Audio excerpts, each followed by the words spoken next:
உலகெங்கும் வாழும் ஜீ தொலைக்காட்சி தமிழ் நேயர்கள் அனைவருக்கும் எங்கள் உளம் கனிந்த நவராத்திரி நல்வாழ்த்துக்களை இந்த நேரத்தில் தெரிவித்துக் கொள்கிறோம். வண்ணமயமான பண்டிகை, வாழ்வை உயர்த்தும் பண்டிகை, கலைகளை கொண்டாடும் பண்டிகையாக அமைந்திருப்பது நவராத்திரி நீங்கள் அறிவீர்கள். அதில் வழிபாட்டு முறையில் இயலும் இசையும் நடனமும் பின்னி பிணைந்து ஒரு கலை விழாவாக ஊரெங்கும் உலகெங்கும் உலா வருகிற பெருமை இந்த நவராத்திரி விழாவுக்கு உண்டு. அன்னை சரஸ்வதியாக, அவள் கலை வளர்க்கின்ற கலைமகளாக கொண்டாடப்படுகிறாள். இறைவனை மனிதன் நெருங்குவதற்கு எத்தனையோ வழிமுறைகள் இருக்கின்றன. இறைவனை நெருங்குவதற்கு யாராவது உங்கள் காதுகளில் வந்து இது மட்டும்தான் வழி என்று சொன்னால் அவர்கள் அண்ட புழுகர்கள், ஆகாச புழுகர்கள் என்று தெரிந்து கொள்ளுங்கள். காரணம், வானத்துக்கு போவதற்கு இதுதான் வழி என்று யாராவது சொல்ல முடியுமா? எங்கிருந்து வேண்டுமானாலும் வானத்திற்கு போகலாம். அதுபோல் கடவுளோடு நீங்கள் தொடர்பு கொள்ள வேண்டும் என்று சொன்னால் எந்த வழியின் மூலமாகவும் இறைவனை நம்மாலே நெருங்க முடியும். ஆனால் இந்த பாரத மண்ணில், தமிழ் மண்ணில் இறைவனை நெருங்குவதற்கு தேர்ந்தெடுத்து 2 வழிகளை கண்டுபிடித்தார்கள். ஒன்று இயல், இன்னொன்று இசை. இந்த இயல் என்பது தத்துவ ஆய்வு, சைவ சித்தாந்தம், பெரிய புராணம், இது போன்ற வழிமுறைகளுக்கு உள்ளே நுழைந்து ஆய்வு செய்து இறைவனை நெருங்குவது பற்றிய ஒரு கோட்பாட்டை வகுத்து கொடுத்தார்கள். தியாக பிரம்மத்தை போன்றவர்கள் நாதோபாசனை என்று இசையே வழிபாடாக ஒரு புதிய மார்க்கத்தையே உலகத்துக்கு வழங்கினார்கள். ஆனாலும் அவர்களுக்கு வழிகாட்டி சைவ சமய குரவர்கள் என்பதை நாம் மறந்துவிட முடியாது. முத்தமிழ் என்று சொல்லுகிறோம். நாடகத்தமிழ், இசைத்தமிழ், இயல் தமிழ். நான் வரிசை மாற்றி சொல்லுகிறேன் என்று நினைக்கலாம். இல்லை, அதுதான் சரியான வரிசை. நாம் இயல், இசை, நாடகம் என்று சொன்னாலும் நாடகம், இசை, இயல் என்பதுதான் சரியான வரிசை. காரணம் சொல்லுகிறேன். ஒரு 20,000 ஆண்டுகளுக்கு முன்பு மனிதனுக்கு மொழி தெரியாத போது பசிக்கு ஒரு தோற்றத்தை காட்டியிருப்பான், துக்கத்தை ஒரு முகபாவத்தில் காட்டியிருப்பான், ஏதோ ஒரு வகையில் சைகைகள் மூலமாக தன்னுடைய செய்தியை அடுத்தவனுக்கு பரிமாறியிருப்பான். ஆக மனித குலத்தில் மொழி தோன்றுவதற்கு முன்பு தோன்றியது முகபாவங்கள் என்பதை மறந்துவிடக்கூடாது. இறைவர் ஒரு நபர் என்று எடுத்துக்கொண்டு சண்டை போடுகிறார்கள். ஆனால் இறை என்பது ஒரு ஆனந்த அனுபவம் என்பதை புரிந்து கொள்ள வேண்டும். அதை நெருக்கத்தில் நீங்கள் போய் பார்ப்பதற்கு இயலும் தேவைப்படுகிறது, இசையும் தேவைப்படுகிறது. இதில் 2இல் எது இறைவனை நெருங்க இனிய வழி என்ற கேள்வி இன்றைக்கு உங்கள் சிந்தனைக்கு விருந்தாக தரப்படுகிறது. இதை முன்னுரையாக உங்களுக்கு சொல்லிவிட்டு இப்போது பட்டிமண்டபத்தில் அவர்களை பேச அழைக்கப் போகிறேன். இசைதான் இறைவனை நெருங்குவதற்கு இனிய வழி என்கிற, ஏன்னா இசையோடு தான் தொடங்குவது வழக்கம், கடவுள் வழிபாட்டோடு தொடங்குவது வழக்கம். இசை என்பதிலே இந்த முறை முதலில் பேச வந்திருப்பவர் சகோதரியார் கற்பகம் அவர்கள், டாக்டர் பட்டம் பெற்றவர். கௌசல்யா சுப்ரஜா ராமபூர்வா சந்தியா பிரவர்த்ததே உத்திஷ்ட நரசாதூல கர்த்தவ்யம் தெய்வமானிகம் உத்திஷ்டோ உத்திஷ்ட கோவிந்த உத்திஷ்ட கருடத்வஜ உத்திஷ்ட கமலா காந்தா த்ரைலோக்கியம் மங்களம் குரு. இது போன்ற காலையில் ஆன்மீகமாக சாதாரண காலையை கூட தெய்வீக காலையாக மாற்றுவது இறைவனிடத்தில் சென்று சேரக்கூடிய எளிய வழி இசையே என்பதை கூறிக்கொண்டு நடுவர் உள்ளிட்ட அவைக்கு என்னுடைய பணிவான வணக்கத்தை தெரிவித்துக் கொள்கிறேன். சில பேர் வீட்டில் காலையில் காய்ச்சி மூச்சுன்னு கத்துவாங்க, அது இயல் இல்லை. இறைவனை நெருங்குவது எளிய வழி என்னன்னு சொல்லி கேட்குறப்போ இசைதான் அப்படின்னு சொல்லி நான் முதல்லையே சொல்லி உங்ககிட்ட கைத்தட்டல் வாங்கினால இசைதான். இறைவனை நெருங்கிறதுக்கு நம்ம என்ன செய்யணும்? முதல்ல நாம இறைவனோடு இரண்டர கலக்க வேண்டும். இரண்டர கலக்க வேண்டுமென்றால் நாம் நம்மை மறக்க வேண்டும். நாம் நம்மை மறக்க வேண்டுமென்றால் நம்மிடம் இருக்கும் பக்தி மேலிட வேண்டும். பக்தி மேலிட்டால் நம்மிடம் இருக்கும் இசையானது நெக்குருகி இறைவனை சேருவதற்கு எளிய ஒரு மார்க்கமாக அமையும் என்று கூறிக்கொள்ள விரும்புகிறேன். இதைத்தான் திருஞான சம்பந்தர் அவர்கள் காதலாகி கசிந்து கண்ணீர் மல்கி ஓதுவார்தம் நன்னெறி குய்ப்பதுவே என்று கூறுகின்றார்.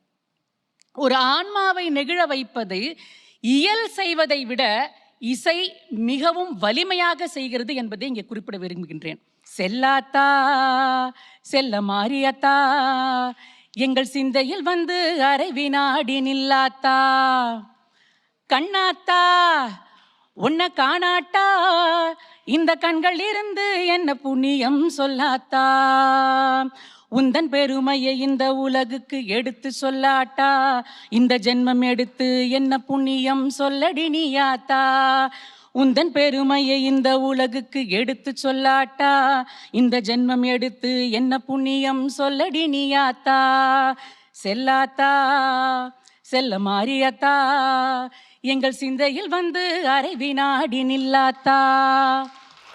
இப்ப எல்லா பெண்களுமே செல்லாத்தா. அதாவது இப்ப நீங்க எல்லாம் கை தட்டிறீங்க, நில்லாத்தான் நான் பாடி முடிக்கிறதுக்குள்ளேயே ஆடி மாசத்துல அம்மன் வந்து நின்று அங்க ஆடிக்கிட்டு இருக்கும். அதோட பாதிப்பு அப்படி. சரி, எல்லா ஈஸ்வரி அவர்கள் பாடினா அம்மன் வந்து நின்று ஆடும். இன்னொருத்தவங்க சொன்னா தானாவே இறைவன் ஆடுவார். காரைக்கால் அம்மையார் உலகில் முதல் பெண் இசையமைப்பாளர். அது மட்டுமல்ல, கைலாய மலையில் அவர் தலை கீழாக மேலே நடந்து கொண்டிருக்கும் போது பார்வதி தேவி இறைவனை பார்த்து யார் இவர்கள் என்று கேட்கும் போது நம்மை பேணும் அம்மைதான், அதாவது இறைவனுக்கே உலகம்மையாக விளங்கக்கூடிய காரைக்கால் அம்மையாரை இறைவன் அவராக சொல்றாரு. இந்த காரைக்கால் அம்மையாரை நம்ம பார்க்கணும்னு அவசியமெல்லாம் இல்லை. ஏன்னா அவங்க வடிவாவே வாழ்ந்துட்டு போயிருக்காங்க. கேபி சுந்தராம்பள்ளம்மா அவங்கள மட்டுமா ஔவையாரா கேபி சுந்தராம்பாளம்மா வாழ்ந்தது மறக்க முடியுமா அவங்களால? அவங்க மூலியமா தானே எல்லா பாட்டுக்கும் நம்மளுக்கு விட கிடைச்சிருக்கு. இப்போ காரைக்கால் அம்மையார் இறைவன் கிட்ட சொன்னாங்கன்னா என்ன சொல்லுவாங்க தெரியுங்களா? தக தக தக தக தகவை ஆடவா சிவசக்தி சக்தி சக்தியோடு ஆடவா இப்படின்னு எங்க காரைக்கால் அம்மையார் கேபிஎஸ் வாய்ஸ்ல சொன்னா இறைவன் ஆடினாரா இல்லையான்றது இங்க இருக்கிறவங்களுக்கு தெரியும்.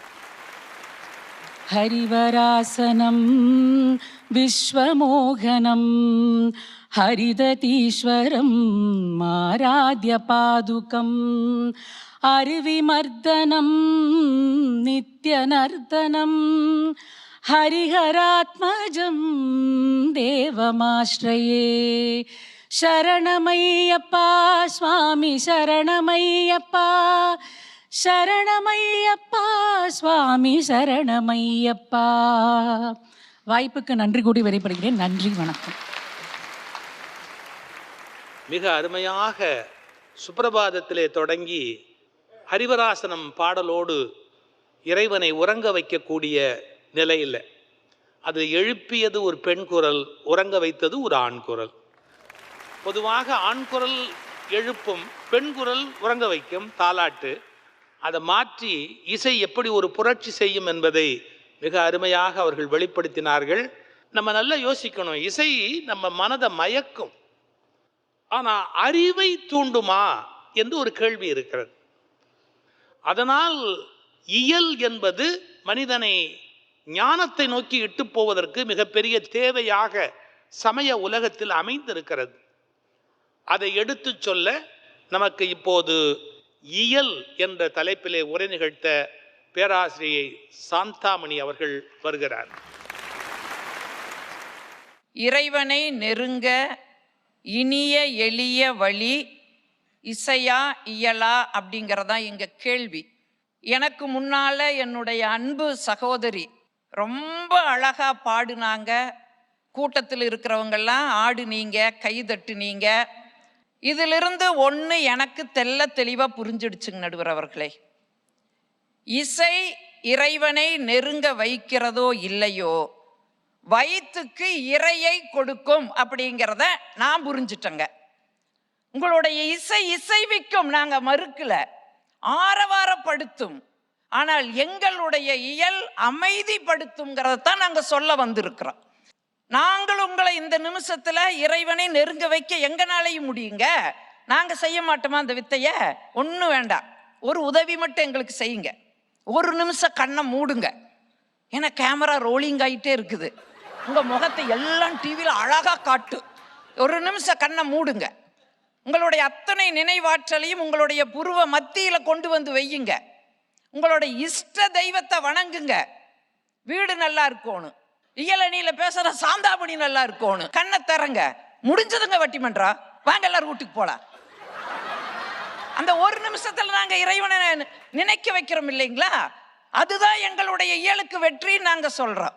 அதுல சகோதரி ஒண்ணு சொன்னாங்க பாருங்க, காலையில வீட்டுல சுப்ரபாதம் பாடி விடிகிறதுன்னு. இப்படியெல்லாம் பேசாதீங்கம்மா, நெஞ்சு வலிக்குது. எந்த வீட்டுலமா இன்னைக்கு சுப்ரபாதம் பாடி எல்லாம் எழுப்பிட்டு இருக்கிறாங்க? ஒரு ஆணும் பெண்ணு வேலைக்கு போற வீட்டுக்குள்ள வந்து பாருங்க, அந்த வீடு என்ன அல்லோகலப்பட்டு இருக்குதுன்னு பார்த்தாதாம்மா தெரியும். என் ரூட்டுக்கு வாங்க, காலையில சுப்ரபாதம் பாடியா எழுப்பிட்டு இருக்கிறா. சுப்பிரமணி ஒரு பக்கம் பாடிட்டு இருப்பாரு, சாந்தாமணி ஒரு பக்கம் பாடிட்டு இருப்பா. தூங்கிட்டு இருக்கிற பிள்ளைகளை சனியனை எந்திரி, விடிஞ்சாச்சு, சூரியன் வந்தாச்சு, இந்த மாதிரி சுப்பிரபாதம் தான். சரியான நேரத்துக்கு காப்பி கொடுக்கல, அங்க மாமியா உட்கார்ந்துகிட்டு அது ஒரு சுப்பிரபாதம் பாடிட்டு இருக்கு. இங்க வேலைக்கு போற பரபரப்புல தோசையை சுட்டுட்டு இருப்பா. அம்மா என்ற சாட்சங்க பையன் பரபரந்துகிட்டு இருப்பா. புள்ள நேத்து நான் படிச்சுட்டு புத்தகத்தை எங்கேயோ வச்சுட்டேன், எங்க போச்சு. இத்தனைக்கும் தோசையை சுட்டுக்கிட்டு பதில் சொல்லிக்கிட்டு எப்பவுமே எனக்கு தெரிஞ்சு என் வீட்டுக்காரர் துண்டு எடுத்துட்டு குளிக்க போனதாக வரலாறே கிடையாது. அங்க போய் நின்றுட்டு ஏய் துண்டு எடுத்து போடுறீ, துண்டு எடுக்காம வந்துட்டீன்னு நடுவர் அவர்களே ஒரு கையில தோசையை திருப்பி போட்டுட்டு இன்னொரு கையில கரெக்டா துண்டை தூக்கி பாத்ரூமுக்கு வீசி அவர் சச்சின் டெண்டுல்கர் கேட்ச் பிடிக்கிற மாதிரி எனக்கும் ஒரு நாள் ஆசை இருக்குதுங்க. அந்த துண்டுக்கு பதிலா இந்த கையில வச்சுக்கிற தோசை திருப்பியை தூக்கி வீசி அடிச்சு ஆசை இருக்குதுங்க. வாங்க என்ன இங்க சுப்பிரபாதம் பாடி எழுப்பிட்டு இருக்கிறாங்க. ரொம்ப வருத்தமா இருக்குதுங்க. இது டொமஸ்டிக் வயலன்ஸ்ங்கிற கேஸும் கீழே வருதுமா? அதெல்லாம் ஏங்க நமக்கு ஏதாச்சும் ஒரு துன்பம் வந்திருக்குதுன்னா எந்த பக்தனாவது பாடிட்டு இருப்பானா? மனசாட்சி படி சொல்லுங்க. அதுக்கு பதிலா உரிமையோட நட்பு ரீதியா காதல்ல இறைவன்கிட்ட சண்டை போடுவோம். ஏன் எனக்கு இவ்வளவு கஷ்டத்தை கொடுத்த, ஏன் என்னை இப்படி வச்ச அப்படி வச்சன்னு சண்டை போடுவோம். கண்ணீர் மல்கி கசிந்து இப்படி இறைவனை வேண்டிட்டு இருப்போமா? அதுக்கு பதிலா போய் பாடிட்டு உட்கார்ந்துட்டு இருப்போமா?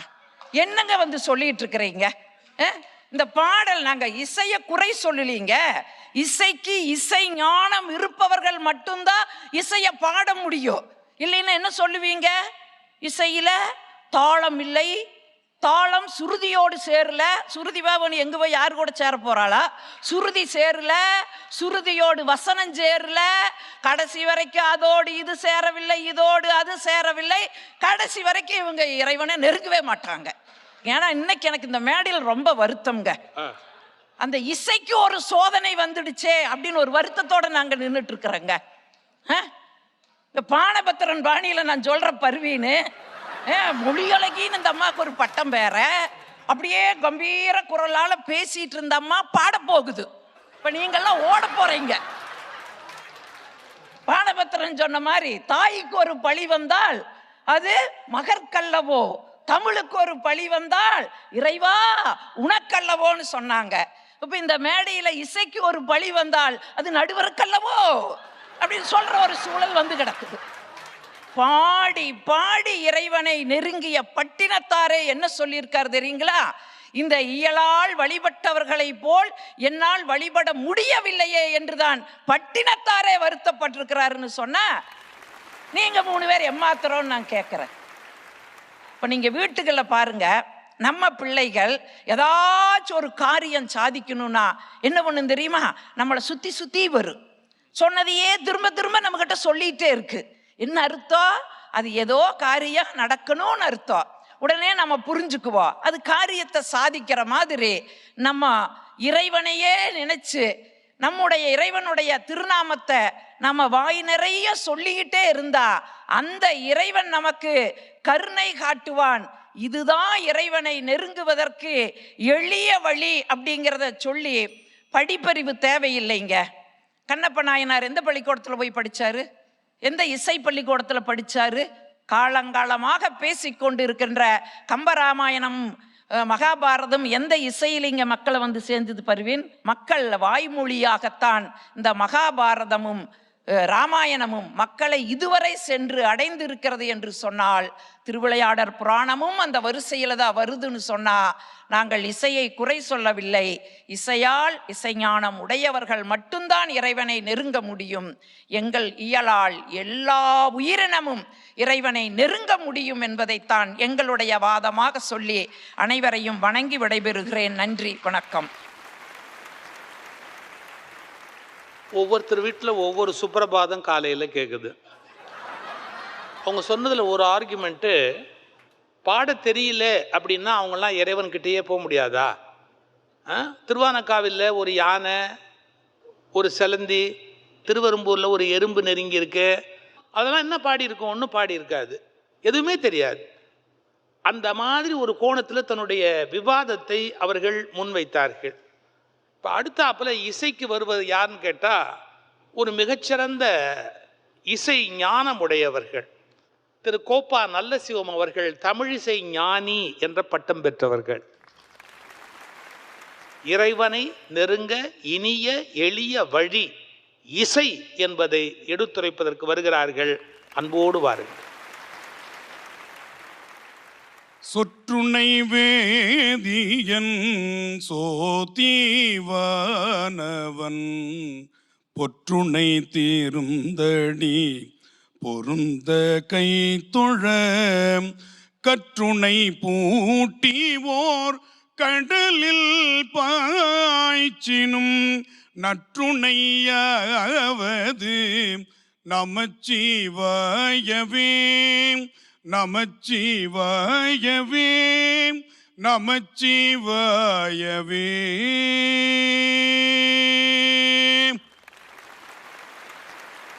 இசை எப்படிப்பட்டது?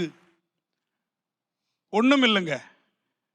ஒரு கோயிலுக்கு போறோம், அங்க போய் நான் தனியா நின்று பாடுனேன்னா என்ன எல்லாரும் ஒன்றும் சொல்ல மாட்டாங்க. ஆனா தனியா நின்று பேசி பாருங்களேன். நான் தனியா இருக்கேன், யாருமே இல்லை, சுவாமியும் நானும் மட்டும்தான் இருக்கிறோம், நீயும் நானுமாய் ஏகபோகமாய் அப்படி இருக்கிறோம். நான் அங்க போய் பாடுறேன், பிடியதன் குரு உமை கொள்ள மிகு கரியது வடி கொடுத்தனதடி வழிபடும் அவர் இடர்கடி கணபதி வர அருளினன் மிகு கொடை வடிவினற்பயில் வலிவலம் ஊரை இறையே. நான் பாடுறேன். அம்மையார் நம்முடைய சாந்தாமணி அம்மா வந்து இப்ப பேசுனதெல்லாம், உங்களுக்கு முன்னாடி பேசுனதெல்லாம் அப்படி இறைவனுக்கு முன்னாடி நின்று பேசுனாங்கன்னா என்ன நினைப்பாங்க? இறைவனையே விழிக்கச் செய்வதும், இறைவனையே உறங்கச் செய்வதும், இறைவனையே இசையச் செய்வதும் இசை மட்டும்தான், மறந்துடக்கூடாது. இதை நீங்க இயலா சொல்லி பாருங்களேன். அருணகிரிநாதருடைய அந்த அருமையான பாடல், முத்தை தரு பத்தி திருநகை அத்திக்கரை சத்திச்சரவண முத்திக்கொரு வித்துக்குருபர என ஓதும் முருகா. இதுக்கு யாருக்கும் பெரிய அளவுல கைத்தட்டணும்னு தோணல பாருங்க. இது இயல்.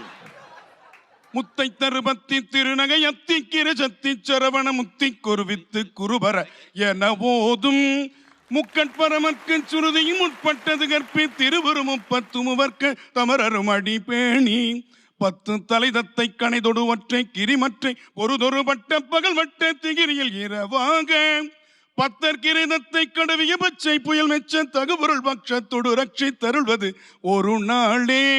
தித்தித்தைய ஒத்த பரிபுர நிறுத்த பதம் வைத்து பயிரவிதி கொட்கணடிக்க கழுகொடு கழுதாடே திக்கு பரியட்ட பயிரவர் தொக்கு தொகு தொக்கு தொகு தொகு சித்திரப்பவுரிக்கு திரிகடகையன போத கொத்து பறை கொட்ட களமிசை குக்கு குகு குக்கு குகு குகு குத்தி புதை புக்கு பிடியன முது கூகை கொட்புற்ற நட்பற்ற உணரி வெட்டி பலியிட்டு குலகிரி குட்டு பட ஒத்து பொறவல பெருமாளே. தொடங்கினதுல இருந்து கை தட்டிட்டே இருக்கிறீங்க. அது இசை. அம்மா வந்தாங்க இல்லையா, நம்ம அம்மா பெரிய அம்மா என்ன சொன்னாங்க? கண்ணை மூடுங்க, எல்லாம் தியானம் பண்ணுங்க, நாங்க மட்டும் நல்லா இருக்கணும். இந்த சுயநலத்தை கற்றுக் கொடுப்பது இயல், ஆனால் எதிரியும் வாழ வேண்டும் என்று நினைப்பது இசை. அவர் பேசினாரு, பெரிய கலவரம் வந்துருச்சு. இவர் பாடினாரு, பெரிய கலவரம் வந்துருச்சு. எங்க பார்க்க முடியுமா? இல்லையா? அந்த இசை அவர்களை இணைக்கும். அவர் பாடுவார். முதல்ல அந்த இயலே எப்படி வரும்னா இசையோடு வரும். கோடி மலைகளிலே கொடுக்கும் மலை எந்த மலை, கொங்குமணி நாட்டினிலே குவிந்த மலை எந்த மலை. அதுவே இயல், இசையா தான் வரும். அதுக்கப்புறம் எடுப்பார் பாருங்க, மருதமலை மாமணியே முருகையா, தேவரின் குலம் காக்கும் வேலையா ஐயா. அதே போல சீரான இதய துடிப்பை வாழ்நாள் முழுவதும் இசை தருகிறது என்று இசை மருத்துவம் இன்று சொல்லுகிறது. மியூசிக் தெரபி, ராகா தெரபி என்று இசையால் நோய்களை குணப்படுத்த முடியும் என்று கண்டுபிடித்திருக்கிறார்கள். இப்ப நான் இன்னொரு பாட்டு ஒருவரோட நிறைவு செய்ய போறேன். நாட்டுப்புற பாடல்கள், அதை விட்டுவிட முடியுமா?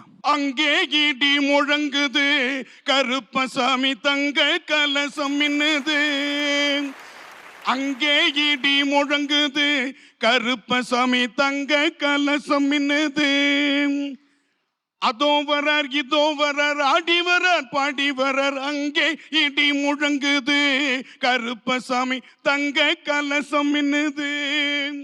இப்படி பாடினால் வருவது தானே அந்த இசையும் இறைவனும்.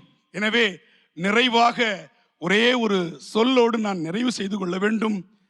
நடுவர் அவர்கள் ஒரு அழகான தீர்ப்பை முன்னாடியே சொல்லிட்டார். ஏன்னா அவருக்கு இசை ரொம்ப பிடிக்கும், இசை வடிவமாக இருக்கக்கூடியவர் இல்லையா? எது சுகத்தை தருமோ அதை சுகிக்கின்றவர் அவர் இல்லையா? எண்ணங்களை இதயங்களை பார்க்கும் இசையால் இந்த உலகத்தை நினைப்போம். வாய்ப்பிற்கு நன்றி கூறி விடைபெறுகிறேன். விளம்பியது கடுகளவு, விட்டது கடலளவு. வணக்கம், நன்றி. குரல் பாடுகிற முறை, அந்த கவிதையில் இருக்கிற மொழியை சிதைக்காமல் சரியானபடி பதம் பிரித்து அந்த கவிதையின் உயிர் நாடியை மக்களுக்கு கொடுப்பது, இவையெல்லாம் தான் ஒரு சிறந்த இசை பேராசிரியருடைய பணியாக இருக்க முடியும். ஒரு வார்த்தையில் உங்களை பாராட்டுவதென்றால், உங்களிடத்தில் படிக்கிற மாணவர்கள் அதிர்ஷ்டசாலிகள். நீங்கள் இயலுக்கும் துரோகம் செய்யவில்லை, இசைக்கும் துரோகம் செய்யவில்லை. சில பேர் பாடுகிற போது இயலை சிதைத்து இசையை நிலைநாட்டுவார்கள்.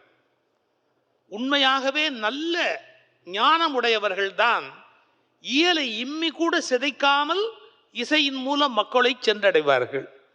அந்த வெற்றியின் சூக்ஷமம் உங்களுக்கு நன்றாக தெரிந்திருக்கிறது.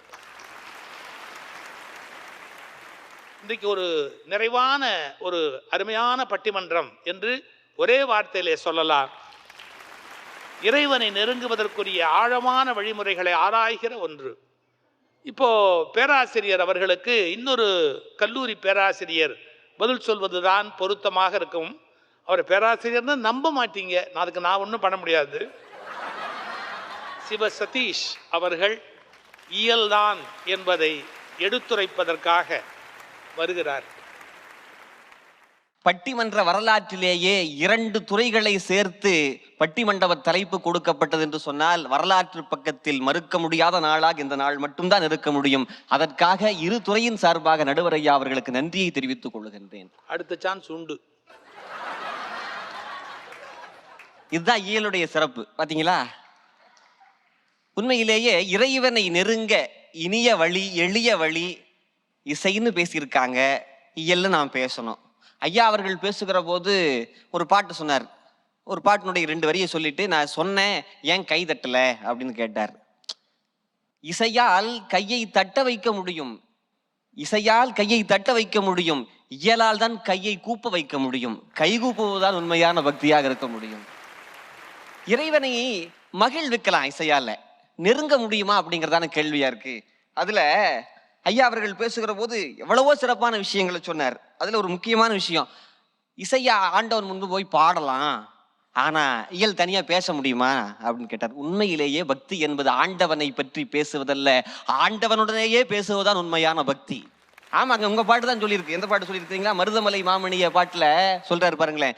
மருதமலைக்கு நீங்க வந்து பாருங்க, ஈசன் மகனோட மனம் விட்டு பேசி பாருங்க, தீராத நோய்கள் எல்லாம் தீர்ந்து போகுங்க, அது தீராவிட்டால் வந்து என்னை கேளுங்க என்று சொல்லி ஆண்டவனிடம் நீங்கள் பேசுங்கள் என்றுதான் இசைத்தமிழே சொல்லி இருக்கிறது. அந்த வகையில பாத்தீங்கன்னா இறைவனை நெருங்க இனிய வழி இயல் மட்டும்தான். இசையில நாங்க தப்பு சொல்ல, நான் இசை வந்து கத்துக்கிட்டு இருக்கேன் அப்படின்னு சொல்றத விட கத்திக்கிட்டு இருக்கேன்னு சொல்லலாம். ஆமா, எல்லாருக்கும் இசை வாய்க்காது. இயல் எல்லாத்துக்கும் இயல்பாக வரும். இசை என்பது உங்களை போன்ற வல்லுநர்களுக்கு மட்டும்தான் வாய்க்கும். எங்களை போன்ற எளியவர்களுக்கும் கடை தேற்றம் தருவது எது என்று கேட்டால் இயல் மட்டும்தான். ஏன்னா இசையை வந்து எல்லாரும் பாட முடியாது. உங்க ரூலே என்ன சொல்லுதுன்னு கேட்டா, யாரெல்லாம் பாடக்கூடாது அப்படின்னு ஒரு லிஸ்டே போட்டிருக்காங்க. யாரெல்லாம் பாடக்கூடாதுன்னு கேட்டா, ஓசை இல்லாதவர்கள் பாடக்கூடாது, கட்ட குரல் இருக்கிறவங்க பாடக்கூடாது, மெல்லிய குரல் இருக்கிறவங்க பாடக்கூடாது, உயர் குலத்தில் பிறந்தவர்கள் தான் பாட வேண்டும், நோயுற்றவர்கள் பாடக்கூடாது, துக்கத்துடன் இருப்பவர்கள் பாடக்கூடாது, முக்கியமான வரி ஊனமானவர்கள் பிசிக்கலி சேலஞ்சட் பர்சன்ஸ் வந்து பாடக்கூடாது என்று பஞ்சமரபு என்கின்ற இசைநூல் சொல்லுகிறது. இறைவனை நெருங்கும் போது நெட்டெழுத்துல பாடக்கூடாது, குற்றெழுத்துல பாடணுங்கிறதுக்காக அந்த பாட்டை பார்த்தீங்கன்னா, பிடி அதன் உரு உமை கொள மிகு கரி எது வடி கொடு தன தடி வழி படும் அவர் இடர் கடி கண வதி வர அருளினன் மிகு கொடை வடி வினர் பயில் வலி வல முறை இறை ஏ கடைசியில மட்டும் தான் ஒரு நெட்டெழுத்தை போட்டிருப்பார். இறைவனை எழுத்தின் மூலமாக கூட பணிவாக வணங்க வேண்டும் என்று எங்கள் இயல்தான் சொல்லி கொடுக்கிறது. இயலிலிருந்து தான் இசை வருகிறதே ஒழிய இசையிலிருந்து இயல் வரல. நாங்க கவிதை எழுதுனதுக்கு அப்புறம் தான் நீங்க அதுக்கு மெட்ட வச்சு பாட முடியும். அதுலீங்க இயலை எப்படி வேணாலும் சொல்லலாம், ஆனா இசைய எங்க பிரிக்கணுமோ அங்கதான் பிரிக்கணும். தப்பா பிரிச்சுன்னு வச்சுக்கலேன், அது தப்பாயிரும். அக்கா தொடங்கும் போது கௌசல்யா சுப்ரஜா அருமையா பண்ணாங்க பாருங்களேன். அதுல ஒரு வரி ரொம்ப கஷ்டம். நம்ம திருப்பதிக்கு போகணும்னு வச்சுக்கலேன், திருப்பதிக்கு போனா திருப்பம் வரும் அப்படின்னு சொல்லிட்டு எத்தனை பேர் போறோம். திருப்பதி பெருமாளை பார்க்க போலான்ட்டு போவோம். ஆனா நம்மளை வரவேற்பது எது, மகிழ்விப்பது உங்களுடைய சுப்பிரபாதம் தான். கமலா குச்சூச்சு குங்குமதோ நியதாரு நிதாய கனீல கனோ கமலாய கலோச்சன லோகபதே விஜயீ பவ வெங்கட சைலபதே. கை தட்ட மாட்டீங்களா? புரிஞ்சு தட்டினீங்களா? இல்ல, புரியாம தான் தட்டினீங்க. ரைட், இதுதான் இசை. இப்ப இது ஒரு பக்கம் நம்மளை வரவேற்கிறது. ஆனால் உண்மையிலேயே திருப்பதியில திருப்பத்தை தருவது எது? ஆண்டவனை போய் கும்பிட்டா கண்டிப்பா எனக்கு நல்லது நடக்கும்னு நினைச்சிட்டு ஒரு 3 மாசத்துக்கு தலையை முடியெல்லாம் வளர்த்துக்கிட்டு அங்க போய் மொட்டை அடிக்கணும் இல்லையா, அதுக்காக தாடி இதெல்லாம் வளர்த்துக்கிட்டு கால் கெடுக்க 7 மலை ஏறி போய் அந்த பெருமாளுடைய சௌலபியத்தை பார்த்து எடு உண்டலவாடா வெங்கட்ராமனா கோவிந்தா கோவிந்தா அப்படின்னு சொல்லி கும்பிடும் போது அங்க ஒரு சத்தம் வரும், ஜருகண்டி அப்படின்னு சத்தம் வரும். உண்மையிலேயே அந்த ஜருகண்டிங்கிற சத்தத்தை கேட்டாதாங்க நிம்மதி எங்களுக்கு. ஆமா, என்னுடைய துன்பம் ஜருகண்டின்னு விளங்கி போயிரும், என்னுடைய வறுமை ஜருகண்டின்னு விலகி போயிரும், எனக்கு கஷ்டங்கள் எல்லாமே ஜருகண்டின்னு விலகி போயிரும். இசை எங்களை வரவேற்கிறது, இல்லை என்று சொல்லவில்லை. இறைவனுடைய அருளை ஜருகண்டி என்கின்ற சொல்லப்படுகிற அந்த இயல் சொல் தான் எங்களுக்கு தருகிறது என்று சொன்னால் அது மிகையில்லை. உண்மையை சொல்ல வேண்டும் என்று சொன்னால் இசை உயர்வானது தான். அது வைர மோதிரமாக இருக்கிறது. வைரத்தை எல்லாராலும் வாங்க முடியாது. எங்களை போல ஏழைகளால் தங்கத்தை தான் வாங்கி தரித்துக் கொள்ள முடியும் என்று சொன்னால் இறைவனுடன் எப்போதும் நெருக்கமாக வைத்திருப்பது இயல் மட்டும்தான் என்று சொன்னால் அது மிகையில்லை. அதிலும் கூட இன்னைக்கு பணக்காரனுக்கு பணத்தை என்ன பண்றதுன்னு தெரியல, நமக்கு பணத்துக்கு என்ன பண்றதுன்னு தெரியல இல்லையா? அந்த பணக்காரர்களாலும் கூட இசையை கற்றுக்கொள்ள முடியாது. எங்க அம்மா அருமையா சொன்னாங்க, இசையை பாடுவதற்கு என்று ஞானம் வேண்டும். பணக்காரருக்கு எல்லாத்துக்கும் கிடைச்சிருமா? இசையை பாடுவதற்கு மட்டும் ஞானம் இல்ல, அதை ரசிப்பதற்கே ஞானம் வேண்டும். அந்த எல்லா ஞானம் எங்களுக்கு கிடைக்குமா? எங்களுக்கு எதுவுமே தெரியாதுங்க. நட்டபாடிங்கிற பண்ணு தெரியாது, காந்தார பஞ்சமன் என்ன தெரியாது, சங்கராபரணம் என்ன தெரியாது, எதுவுமே எங்களுக்கு தெரியாது. எதுவுமே எங்களுக்கு தெரியாது. எங்களுக்கு தெரிஞ்சதெல்லாம் நாமாக்கள் மட்டும்தான்.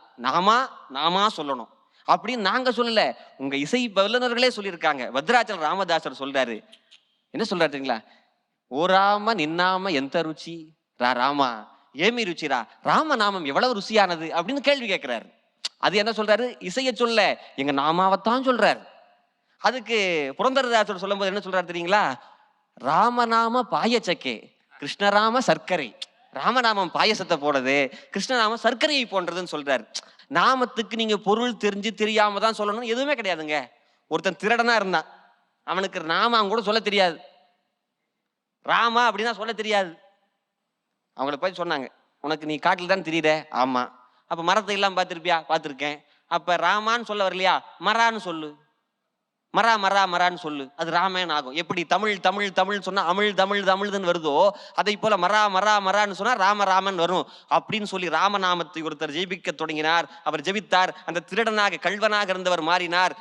ராமாயணம் என்கின்ற அற்புத காவியத்தை எழுதினார். கல்வனாக இருந்தவர் நம்முடைய உள்ளம் கவர் கல்வனாக மாறினார் என்று சொன்னால், அவரை மடைமாற்றம் செய்து வால்மீகியை நமக்கு தந்தது எது என்று கேட்டால் ராம என்று சொல்லப்படுகிற இயல் மந்திரம்தான் என்று சொன்னால் அது மிகையல்ல. இப்படி சொல்லி நான் நிறைவுக்கு கொண்டு வருகிறேன். இயல் யாரிடத்திலும் கற்றுக்கொள்ள வேண்டியதில்லை. இசை கற்றுக்கொள்ள வேண்டும், முறையாக உங்களை போல கற்றுக்கொள்ள வேண்டும். எங்களுக்கு அதுக்கெல்லாம் வாய்ப்பில்லை. நாங்கள் எல்லாம் ஞானவான்கள் அல்ல, ஞான சூன்யங்கள் தான். இசை என்பது சுவிஸ் பேங்கில் இருக்கக்கூடிய பணத்தை போல, இயல் என்பது எங்கள் சுருக்கு பையில் இருக்கக்கூடிய காசை போல. இதுதான் எங்களுக்கு என்றைக்கும் பயன்படும் என்று சொன்னால், இறைவனை அடைய எளிய இனிய வழி, எல்லோருக்குமான வழி இயற்றமிழ்தான், இயல்தான் இயல்தான் என்று சொன்னால் அது மிகையல்ல என்று சொல்லி வாய்ப்புக்கு நன்றி கூறி விடைபெறுகின்றேன். நன்றி, வணக்கம். சில சுருக்கு பைகள் சுவிஸ் பேங்கை விட பெரியவை. ரொம்ப அருமையா தம்பி பேசினார். ரொம்ப அழகா அந்த இடங்களை எடுத்து காமிச்சார். நாம மகிமையை சொன்னார். பதராஜில் ராமதாசர் அந்த பாட்டை அனுபவிச்சு பார்த்தா தான் தெரியும். ஓ ராம நீ நாமம் ஏமி ருச்சிரா ராமா எந்த ருச்சிரா ராமா. அந்த மாதிரி அந்த நெகிழ்ந்து போகிற ஒரு அந்த சுகம் இருக்கிறது இல்லையா, அந்த பகுதிகள் எல்லாம் கண்ணீர் வரவழைக்கக்கூடியவை. அவற்றையெல்லாம் நன்கு நினைவூட்டினார். உங்களிடத்தில் படிக்கிற மாணவர்களும் அதிர்ஷ்டசாலிகள். அதிர்ஷ்டசாலிகளே படிக்கிற பேராசிரியரை அடுத்து அழைப்போம். பேராசிரியை பர்வீன் சுல்தானா அவர்கள். இசையில் அவருக்கு அங்க என்ன வேலை? மோகன சுந்தரத்துக்கு அது பெரிய கவலை, பாடப்போகிறாரா என்று. அந்த ஆபத்தான வேலையை ஒருபோதும் அவர் செய்ய மாட்டார். ஆனால் இசைதான் நம்மை நெருங்க வைக்கிறது என்பதற்கான ஒரு கபில் சிபில் வாதத்தை வைப்பதற்காக நம்முடைய பர்வீன் சுல்தானா அவர்களை இங்கே அழைக்கிறேன். இறைவனை நெருங்க இனிய எளிய வழி இசையா இயலா என்று கேட்டிருக்கிறார்கள்.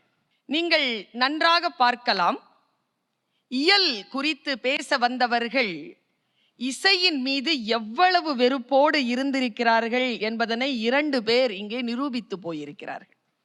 இசையை கேட்பதற்கு ஞானம் வேண்டாம், பக்தி போதும், மனம் போதும். இன்னொரு விஷயம் சொல்றேன், இசையை உள்வாங்குவதற்கு உங்களுக்கு குரல் வளம் தேவையில்லை, காதுகள் இருந்தால் போதுமானது. இப்போ நான் ஏன் இசையில் பேசுகிறேன் என்று சொன்னால், என்னுடைய பெயர் உங்கள் அத்துணை பேருக்கும் தெரியும், பர்வீன் சுல்தானா. இந்த பெயரை என் தந்தையார் எனக்கு வைத்ததற்கு பின்னால் ஒரு சிறிய என் தந்தையாரின் ஒரு விருப்பம் இருந்தது.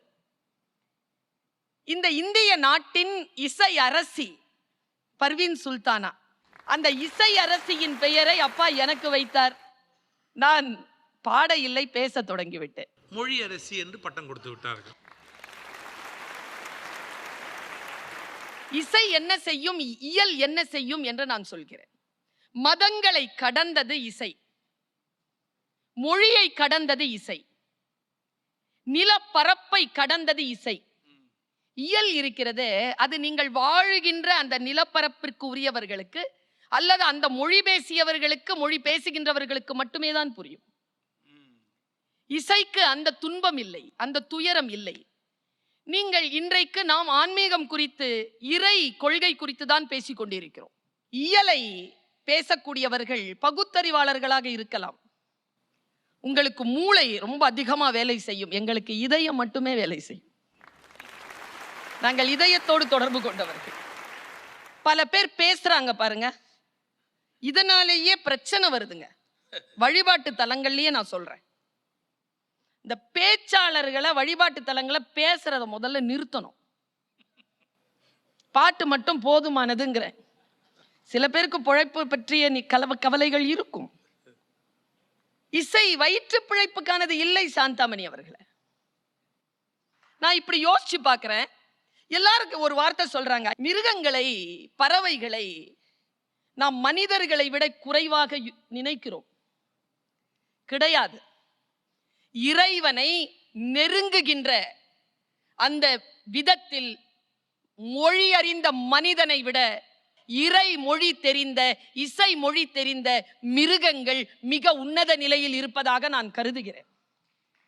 இந்த இசை இருக்கு இல்லையா, சாம வேதம் நமக்கு தருகின்ற இந்த லிஸ்ட் ஒண்ணு இருக்குது. இந்த 7 ஸ்வரங்களினுடைய லிஸ்ட். ரிஷபம்ங்கிற அந்த ஒலி குறிப்பு இருக்கு இல்லையா, அந்த ஒலி குறிப்பு மாட்டிலிருந்து எடுக்கப்பட்டது. காந்தாரம் தமிழில் கைக்கிளை ஆடு, மத்தியமம் உழை புறா, பஞ்சமம் இளி குயில், தைவதம் விளரி குதிரை, நிஷாதம் தாரம் யானை.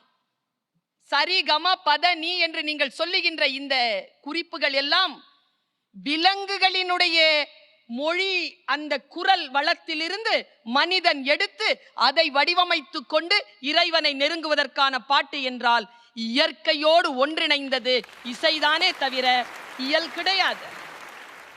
மிருகம் பேசுவது நமக்கு புரிவதில்லை, நாம் பேசுவது மிருகங்கள் புரிந்து கொள்கின்றன. இறைவனை நெருங்கக்கூடிய உயிர் தன்மை, அந்த உயிர் தன்மை அக மகிழ்ச்சிக்கு அக நெகிழ்ச்சிக்கு ஆதாரம் இசைதான். அதனால தான் நவராத்திரி அன்னைக்கு இந்த 9 நாளும் வரக்கூடியவர்களை அழைத்து உட்கார வச்சு பேச சொல்ல மாட்டாங்கம்மா, பாடத்தான் சொல்லுவாங்க. எனக்கு பாட்டு தெரியாதுன்னா சுண்டல் கிடையாது. யார் மிக உயர்ந்த சிம்மாசனத்தில் இருக்கக்கூடியவர்கள் தெரியுமா? கவிஞர்கள் தான். நீங்கள் எல்லா கவிஞர்களையும் நீங்க பாருங்க, எல்லோரும் இசையின் மீது காதல் கொண்டவர்களாக இருப்பார்கள். இசையை வெறுக்கக்கூடியவர்களால் கவிஞர்களாக ஆகவே முடியாது. அது அந்த மாதிரியான ஒரு அமைப்பு தான். நான் ஒன்னு சொல்றேங்க, எம்எஸ் அம்மாவுடைய வீட்டுக்கு ஒரு முறை ஜவஹர்லால் நேரு அவர்கள் பிரதம மந்திரியாக இருந்த பொழுது அவங்க வீட்டுக்கு போறாங்க.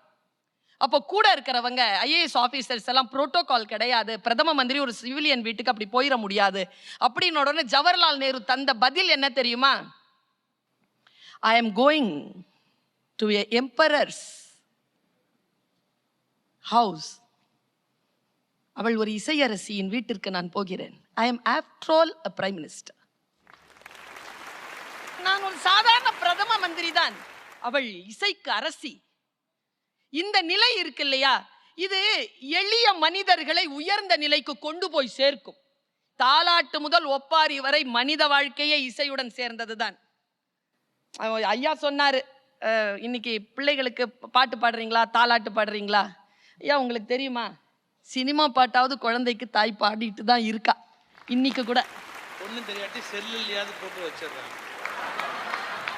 ஐயா அப்படி இல்லையா, நீங்க பார்க்கும்போது அப்படி பண்ணியிருப்பாங்க உங்க வீட்டில். அது உண்மையா அப்படி கிடையாது. கிராமத்து பொண்ணையா பாட்டே தெரியல, இந்த மாதிரி கட்ட குரல்னு வச்சுக்கோங்களேன், தாலாட்டுறா. மாமாங்கம் வாடி கண்ணே மருதுர கடலாடி தை தீர்த்தம் ஆடி கண்ணே தவம் வாங்க வந்தவனோ மானா மருதலிங்கம் தம்பி மருதலிங்கம் சொக்கலிங்கம் தானா மோளச்சலிங்கம் கண்ணே காசிலிங்கம் கண்ணசரா. அம்மா பாட்டு. இதுக்கெல்லாம் ஒன்றும் சுருதி லயம்லாம் இல்லை. நீங்கள் ஏழை எளிய நீங்கள் சொன்னீங்கல்ல, நாங்கள் ஒன்றும் தெரியாதவங்க தான், நாங்கள் அன்னடங்காட்சிங்க தான், நாங்கள் பரதேசிங்க. அவங்க எல்லாரையும் கொண்டு வந்து ஒரு நிலைப்படுத்துகின்ற பக்தி அது இசைக்கு உண்டு. அது எந்த மொழியிலையும் நீங்கள் பாடிக்கோங்க, எந்த மொழியிலையும் பாடிக்கோங்க. அந்த கல்கி எழுதின பாட்டில் ஒரு வரி வரும், என் மனசு ரொம்ப பாதித்த வரி அது. வானவெளியினில் தாரா கணங்கள் தயங்கி நின்றிடவும். இங்க இருக்கக்கூடிய விலங்குகள் மட்டுமல்ல, வானவெளியில இருக்கக்கூடிய நட்சத்திரங்கள் கூட தன்னுடைய இயக்கத்தை கொஞ்ச நேரம் அப்படி நிறுத்தி கொள்ளுமாம் ஒரு குழல் இசைக்கு. இந்த பிரபஞ்சத்தையே தன் வசப்படுத்துகின்ற ஆற்றல் மொழி கடந்த இசைக்கு மட்டுமே உண்டு. இறைவனை நெருங்குவதற்கு அதை விட எளிமையான இனிமையான வழி வேறு எதுவுமே கிடையாது என்று சொல்லி வாய்ப்பளித்தமைக்கு நன்றி பாராட்டி இடம் சாருகிறேன். நன்றி, வணக்கம். மிருகம் என்ன பேசுதுங்கிறது நமக்கு புரியாது, ஆனால் நாம் என்ன பேசுகிறோங்கிறது மிருகத்துக்கு புரியும்னு சொன்னாங்க. இன்னும் ஒரு ஸ்டேஜ் நீங்கள் உள்ளே போகணும். நாம் பேசாவிட்டாலும் நாம் யார் என்பது மிருகத்திற்கு புரியும். நீங்கள் நல்லவங்களா கெட்டவங்களா அப்படிங்கிறத ஹைகோர்ட்டோ சுப்ரீம் கோர்ட்டோ தீர்மானிக்க முடியாது. ஒரு பூனைக்குட்டியும் நாய்க்குட்டியும் தீர்மானிச்சிடும். அவங்க ஹார்ம்லெஸ் அப்படின்னு கண்டுபிடிச்சா கிட்டக்கு வந்து தானே தெரிச்சிடும். எவ்வளோ ஃபெரோஷியஸாக கூட இருக்கும். இவங்க கெடுதல் பண்ண மாட்டாங்க அப்படின்னு தெரிஞ்சதுன்னா கிட்டக்கு வந்து உட்காரு, மடியில் ஏறி தாவு உட்காரு, தோலை வந்து இப்படி மோந்து பார்க்கும். இதெல்லாம் மிருகங்களுக்கு எப்படி அந்த உணர்வு தெரிகிறது? இப்போ அருமை தம்பி மோகன சுந்தரம் அவர்கள் நம்மை மகிழ்ச்சி கடலில் ஆழ்த்துவதற்காக வருகிறார். ஜி தமிழ் தொலைக்காட்சி நேயர்களே, அவையோர்களே, உங்கள் அனைவருக்கும் என்னுடைய பணிவான வணக்கங்களும் நவராத்திரி விழா வாழ்த்துக்களும். எனக்கு முன்னாள் சகோதரி பர்வீன் சுல்தானா அவர்கள் பேசினார்கள். எனக்கும் உங்களை மாதிரிதான் எதுவும் புரியவில்லை. ஆடு மாடு இந்த மேடையில் எது நடக்கக்கூடாது என்று நினைத்தேனோ அதுவும் நடந்துவிட்டது. பர்வீன் பாடியும் விட்டார், அள்ளி விட்டுச்சு. இன்னைக்கு தான் தெரியும் அவங்க அப்பா பர்வீன் சுல்தானான்னு ஏன் பேர் வச்சார்னா அது ஏதோ இசை அரசி தான். கிண்டல் பண்ணியிருக்காருமா, குழந்தையிலேயே உன்னை கிண்டல் பண்ணி அமைச்சிருக்காரு. தப்பு இல்லை, அது மாதிரி தான் பெரியவங்களாம் அப்படி தான் பண்ணுவாங்க. இப்போ எனக்கே மோகன சுந்தரம்னு பேர் வச்சுக்கிறாங்க. மோகன்னா அழகு, சுந்தரம்னாலும் அழகு, பேர்லையாவது இருக்கட்டுமேன்னு தான். அது மாதிரி உன் குரல் எப்படி இருக்குன்னு உங்கள் அப்பாவுக்கு தெரியும். அதனால் வைக்கும் போதே பர்வீன் நின்று வச்சுக்கிறார்.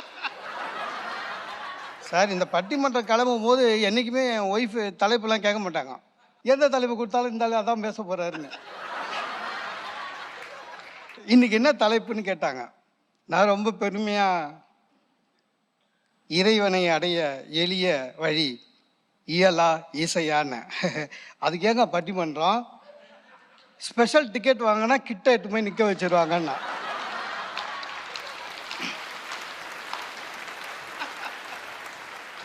அவங்க சொன்னதில் கொஞ்சம் உண்மை. ஆமாங்க, மந்திரம் ஓதுறவர் கருவறைக்குள்ள சாமிக்கு கிட்டக்க இருக்கார். இசையோட பாடுற ஓதுவார் நம்ம கூட கும்பல்ல நிற்கிறார்.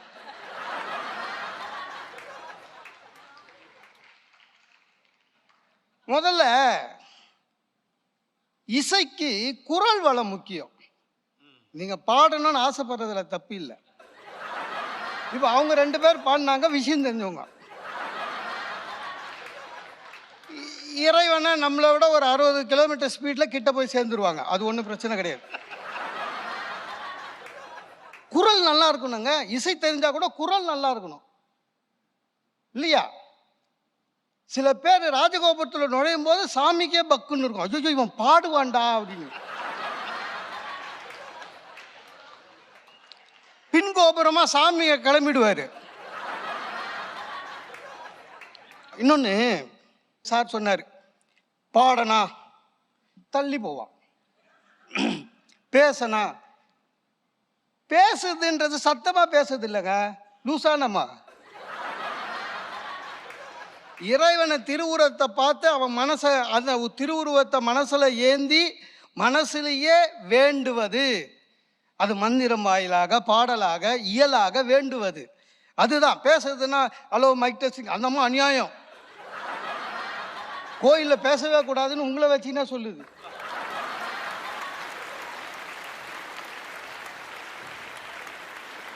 இந்த இசை தெரிஞ்சவங்க எவ்வளோ பார்த்துக்கோங்க நீங்கள். சார், இசைன்னு வந்துட்டாலேங்க எனக்கு என்னவோ தெரியலைங்க, தப்பாக நினைக்காது. உங்களை எத்தனை பேர் இசை தெரியும், இந்த பார்க்குறவங்களுக்கு எத்தனை பேர் இசை தெரியல. இந்த இசை தெரிஞ்சவங்களுக்கே 2 கொம்பு முளைச்ச மாதிரி ஒரு எண்ணம் உண்டு தெரியுமா? பார்த்துக்கிறீங்களா? அவங்க வந்து நம்மளை விட சுப்பீரியர்னு அவங்களே நினச்சிப்பாங்க. சார், கணக்கு தெரிலன்னா மக்குன்னு வாங்க சார், இல்லை சயின்ஸு தெரிலன்னா மக்குன்னு வாங்க, தப்பு இல்லை. இந்த மியூசிக் தெரிலன்னா இவங்களாம் இல்லை நானும் சூன்யமே அப்படின்வாங்க. அதாவது ஒன்றுத்துக்கு ஒரு பிள்ளைன்னு அர்த்தம். நம்ம இசைக்கு அவங்களுக்கு அந்த ஒரு குணம் உண்டு. சாரி, யாருக்கு சார் இசை தெரியும்? எங்க சொந்தக்காரன் ஒருத்தனுக்கு தோல் கருவிக்கு வித்தியாசமே தெரியாதுங்க. தவிலுக்கு மோளம்னுவான், மிருதங்கத்துக்கும் மோளம் தான் சொல்லுவான், தபேலா மோளம், கஞ்சிரா மோளம், எல்லாம் மோளம் தான். கல்யாணத்துக்கு வச்சாலும் மோளம், எங்க வச்சாலும் மோளம் தான். அன்னைக்கு என் ஃப்ரெண்டே சொல்றானே, கர்நாடக இசைக்கு போய் நின்ன, அவர் ஏன்டா உதட்ட வேகமா தொச்சிக்கிறாருன்றான்.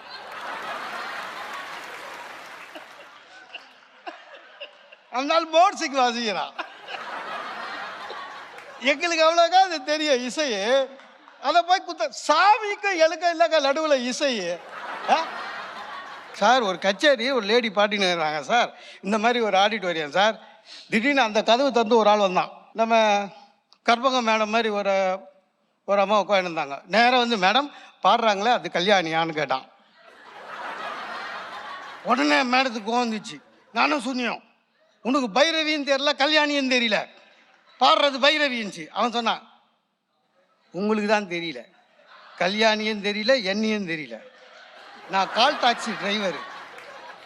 கல்யாணின்னு ஒரு அம்மா பாட வந்துக்குது, அதை கூட்டி போய் ஏர்போர்ட்டில் ஒன்று அதுக்காக உள்ளே வந்துக்கிறேன். எந்த இறைவனாவது நமக்கு எந்த புராணத்திலேயாவது பாடி காமிச்சிருக்காங்களா? யுத்த பூமி கிருஷ்ணன் கீதையை பாடவில்லை, பேசினான். கிறிஸ்து மலை பிரசங்கம் பேசினார், நபிகள் நாயகம் பேசினார். அப்ப சாமியில தெரிஞ்சு பாட்டு பாடுறது நாரதர் ஒருத்தர் சுத்தின்னு பாருங்க பாடின்னு, அது கூட கலகம் பண்றதுக்காக. நந்தனார்லாம் எங்கங்க பாடினாரு? நந்தனார் எங்க சார் பாடினாரு?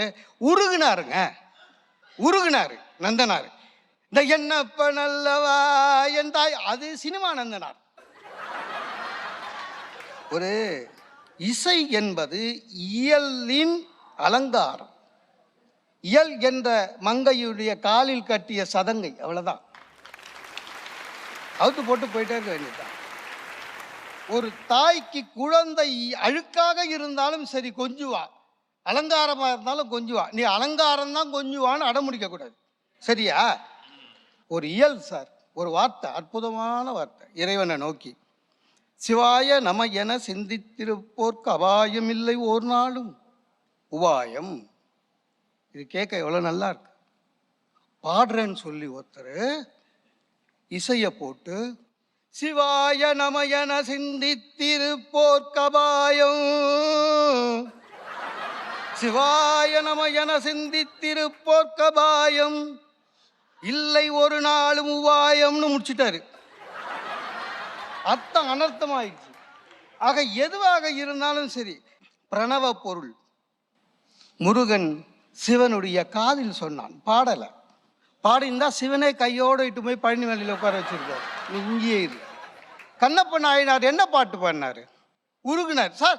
பேசாமலே ஒருத்தர் இருந்தார் சார், பூசலார் நாயனார, பேச்சே கிடையாது, வெறும் எண்ணம். எண்ணம் என்பதுதான் இயலின் அடிப்படை. ஆக இறைவனை நோக்கி போக வேண்டும் என்றால் எண்ணம் சரியாக இருந்தாலும் சரி, அது போதும் என்று கூறி, இசையை விட இயல்தான் இறைவனை அருகில் அழைத்து செல்லும் என்று கூறி நன்றி பாராட்டி விடைபெறுகிறேன். நன்றி, வணக்கம். தம்பி மோகன சுந்தரம் அவர்கள் ஒரு நுட்பமான பகுதியை விளக்கினார்கள். அதாவது இசை வல்லவர்கள் கொஞ்சம் அகங்காரம் உள்ளவர்களாக மாறிவிடுகிறார்கள். அதாவது கொம்பு முளைத்தது போல அப்படின்னு ஒரு வார்த்தை சொன்னார். அப்போ அகங்காரம் உள்ளவர்களாக மாறிவிடுகிற போது இறைவனை நெருங்குவது என்பது எளிமையாக இருப்பது இல்லை என்கிற அந்த விவாதத்தை ரொம்ப ஆழமாக தம்பி மோகன சுந்தரம் அவர்கள் பதிவு செய்தார்கள். இப்போ நாம் ஒரு முடிவுக்கு வரணும். ஒரு சின்ன உதாரணம் சொல்லுகிறேன். அவர் கூட சொன்னார், மேளம் யாருனாலும் அது மோளம் அப்படின்னு சொல்லுவாங்களே ஒழிய தவில் வேறு மிருதங்கம் வேறு, இந்த நுட்பமெல்லாம் பல பேருக்கு தெரிவதில்லை என்று குறிப்பிட்டார். ஒரு முறை காங்கேய நல்லூர் என்ற இடத்துல வாரியார் சுவாமிகள் லட்சதீப விழா பெருமையாக நடத்துவார்கள். ஆண்டுதோறும் அதற்கு வலையப்பட்டி அவர்கள் அங்கே வாசிப்பது வழக்கம். ஒரு முறை என்ன ஆயிற்று, காலையில ஒரு கல்யாணம் முடிச்சுட்டு அவர் வரணும், அதனால எனக்கு வர முடியாது சாமின்னார். அதெல்லாம் இல்லை, நீ எப்போ வரியோ வா, அப்போ கச்சேரி உண்டுன்னார். ஆனா வலையப்பட்டி வருகிற வரையில சபையை கையில வைத்திருக்க வேணுமேனு வாரியார் சாமி பேசிக்கொண்டே இருந்தார்.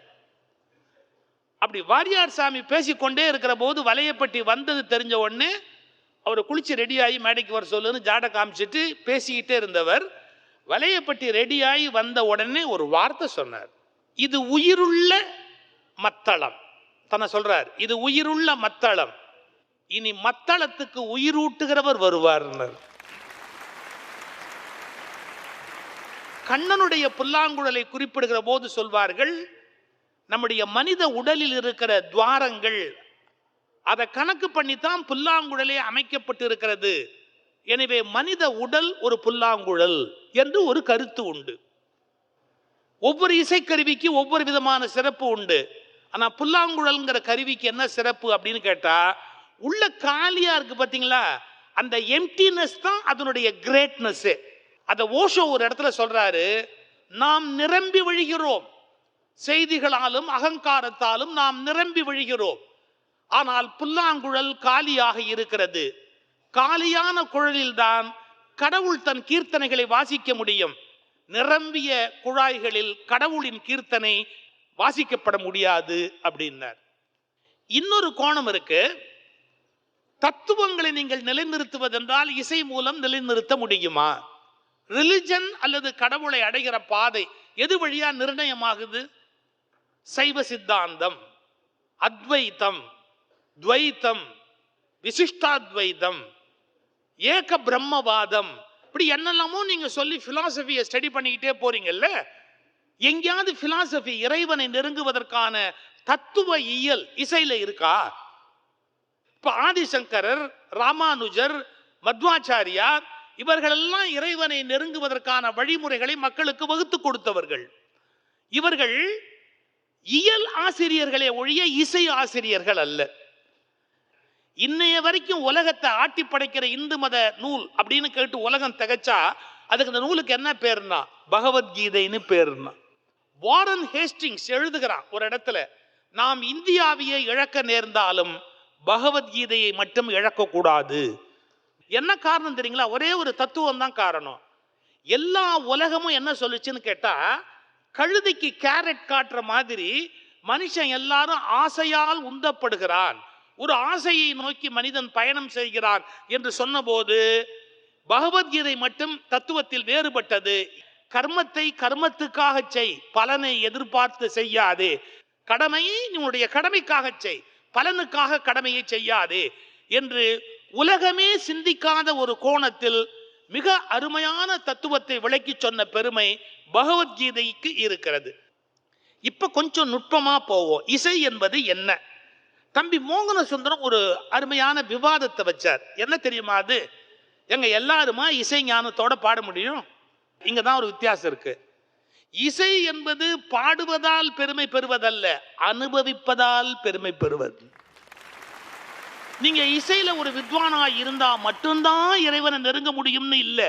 ஒரு இசை வித்வான் என்று நீங்கள் உணர்ந்து கொண்ட மாத்திரத்திலேயே நீங்கள் இறைவனை நெருங்க முடியும். இப்ப இன்னும் கொஞ்சம் மேல போலாம். இவங்க என்ன சொன்னாங்க? ஒலி, மிருகங்கள் ஒலியில இருந்து 7 விதமான அந்த ஸ்வரம் எடுக்கப்பட்டது அப்படின்னு. இதை எங்க அப்பன் பாரதி இன்னும் தூக்கி சாப்பிட்டான். என்ன சொல்றான்? டேய், எல்லா ஒலியுமே இசைதான்டான்னா. அது எப்படி எல்லா மொழியுமே இசையா இருக்கும்? அவன் சொல்றான், பீச்சுக்கு போ, கடல் ஒரு சத்தம் போடுது இல்ல, ஆமா, அதை கொஞ்சம் கூர்ந்து கவனி, அது ஓம்னு சொல்லிட்டு இருக்கோம். நீல பெருங்கடல் என் நேரமுமே தான் இசைக்கும் ஓலத்திடையே உதிக்கும் இசையினிலும், மானுட பெண்கள் வளரும் ஒரு காதலினால் ஊனுருக பாடுவதில் ஊரிடும் தேன் வாரியிலும், ஏற்ற நீர் பாட்டின் இசையினிலும், நெல்லிடிக்கும் கொற்றொடியார் குக்குவென கொஞ்சம் ஒலியினிலும். எங்க நெல்லி இடிக்கிறவங்க உரல்ல இடிச்சா அது எப்படின்னா கும் கும் கும், அது எவ்வளவு பெரிய தாளத்தை உண்டு பண்ணுது, அதை யோசிச்சு பாருங்க.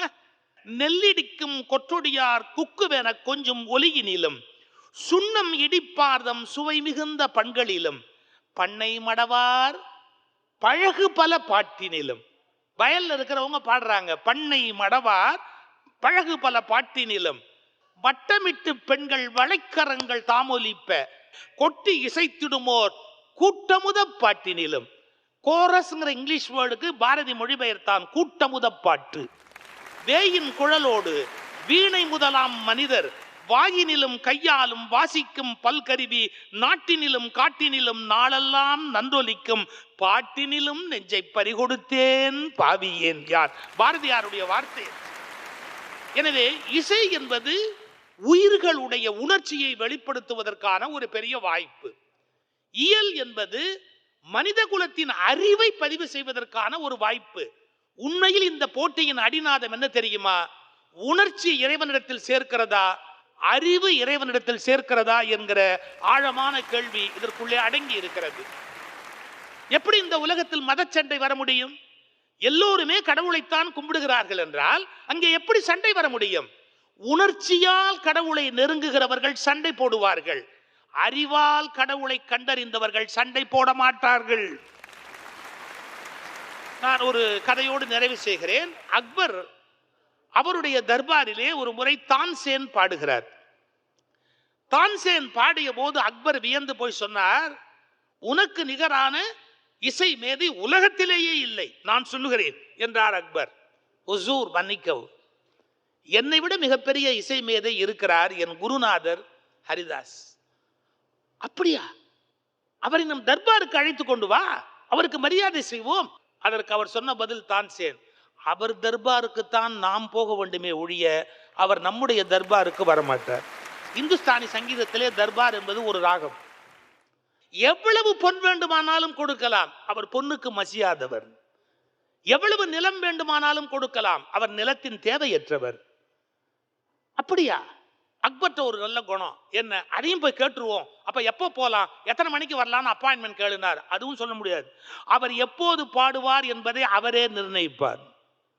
அப்போது காத்திருந்து நாம் பாடலை கேட்க வேண்டுமே ஒழிய நாம் சொல்லுகிற நேரத்தில் அவர் பாட மாட்டார்.